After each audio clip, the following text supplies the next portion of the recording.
총선을 20여일 앞두고 최근 조국혁신당이 돌풍입니다. 조국혁신당의 비례정당 투표 지지율이 일부 여론조사에서 더불어민주당 비례정당을 따라잡았습니다. 하지만 여론조사 결과를 자세히 살피면 달리 보입니다. 여론조사에 따르면 조국혁신당에 대한 20대와 30대의 지지율은 1%로 나타났습니다. 주 지지층은 40대 이상의 일명 강성 지지층으로 나타납니다. 공정에 민감한 20, 30대는 여전히 조국 대표를 지지하지 않고 있습니다.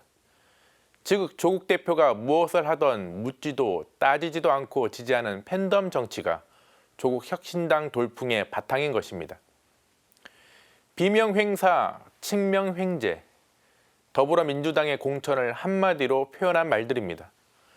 대장동 사건으로 구속 직전까지 갔었던 이재명 대표가 있는 더불어민주당의 공천에 대해 사람들은 이렇게 부릅니다. 공천 결과를 보니 이 대표의 신임을 받는 사람들이 주로 공천을 받았습니다. 평소 이 대표를 향해 쓴소리를 하던 이들은 공천을 받지 못했습니다. 이 대표는 시스템 공천이라고 했지만 사람들은 밀실 공천이라고 합니다. 민주당의 공천 결과는 민주당의 우호적인 이들마저 이재명 대표의 책임을 지적합니다. 이 대표가 총선 승리가 아니라 자신이 감옥에 가지 않는 것에만 신경 쓴다는 것입니다.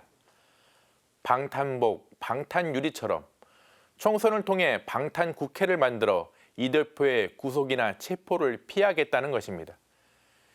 이 대표가 이 같은 모습을 보이는 바탕에는 묻지도 따지지도 않고 지지하는 진영정치, 팬덤 정치가 있습니다. 진영정치, 팬덤 정치가 판을 치자 어떤 후보는 벌써 당선 축하 파티를 벌이기도 했습니다. 국민의힘 박덕흠 의원은 지지자들과 함께 당선 축하 파티를 했습니다. 경선이 끝나고 공천이 확정되자 열린 축하 파티였습니다. 후보자도 알고 지지자도 알고 있습니다.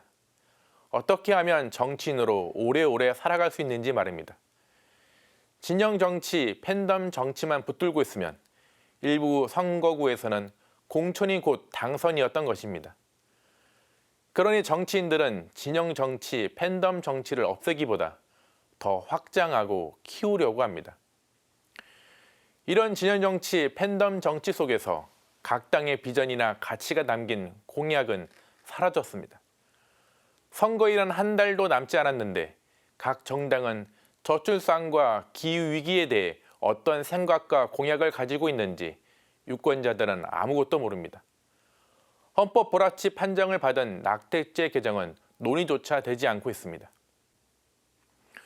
김포시의 서울 편입처럼 실현 불가능한 공약은 벌써 사람들의 기억 속에서 사라지고 있습니다.